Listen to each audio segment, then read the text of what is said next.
नमस्कार दोस्तों, स्वागत है मेरे चैनल एसके ट्विटर पर। अगर आप चैनल पर पहली बार आए हैं तो चैनल को सब्सक्राइब कीजिए। अगर वीडियो अच्छी लगती है तो लाइक और शेयर कीजिए, कमेंट कीजिए अगर कोई सजेशन है तो।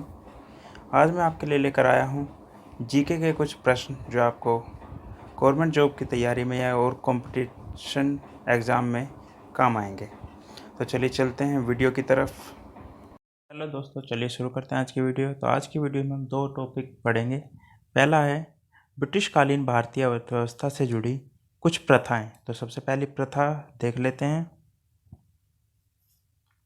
तो पहली प्रथा है दादनी प्रथा। दादनी प्रथा के में क्या था? दादनी प्रथा के अंतर्गत अंग्रेज व्यापारी भारतीय श्रमिकों या शिल्पियों को रुपए अग्रिम संविदा के रूप में दे देते थे। दूसरी प्रथा,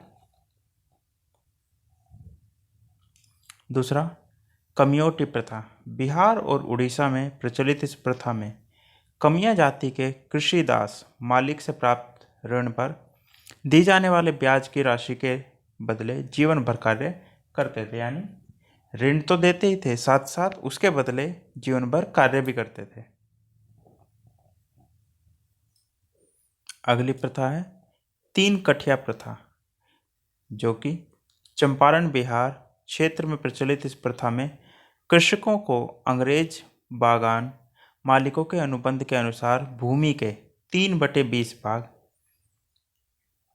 पर नील की खेती करना आवश्यक था। यानी नील की खेती ही करनी होती थी 3/20 भाग पर।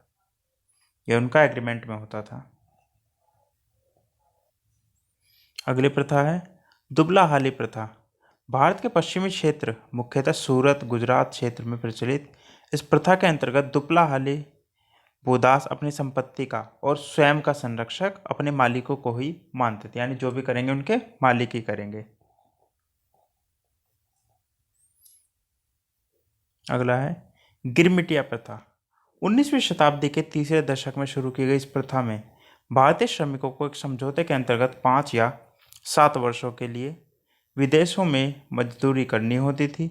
इस समझौते को गिरमिट तथा इस प्रथा को गिरमिटिया प्रथा कहा जाता था। तो ये थी गिरमिटिया प्रथा।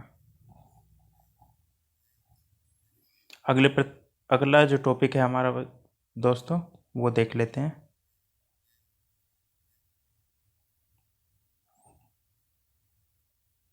अगला टॉपिक है भू राजस्व व्यवस्था। यानी भू राजस्व से संबंधित कुछ व्यवस्थाएं थी, इनके बारे में देख लेते हैं कौन कौन सी है।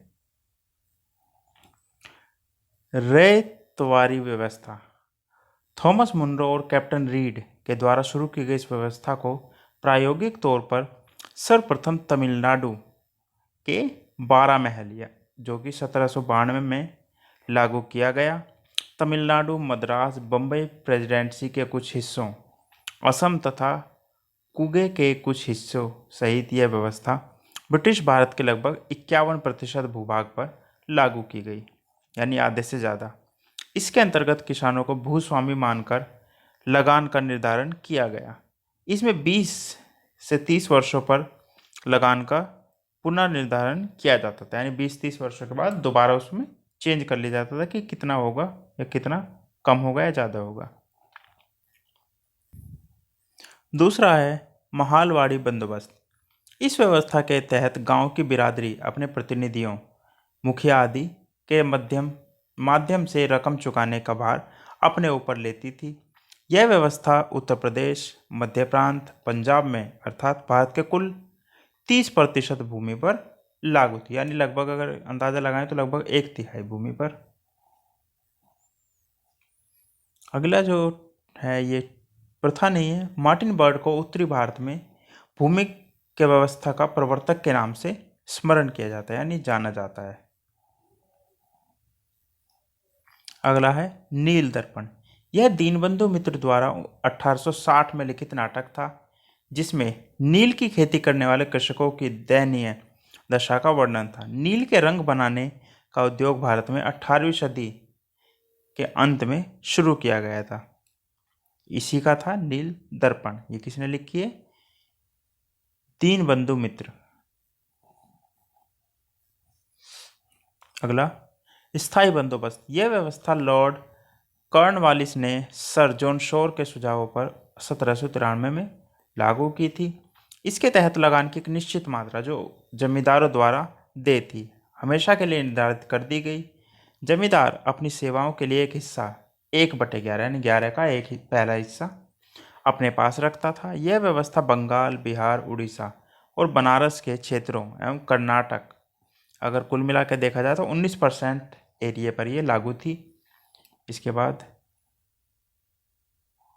आगे चलते हैं।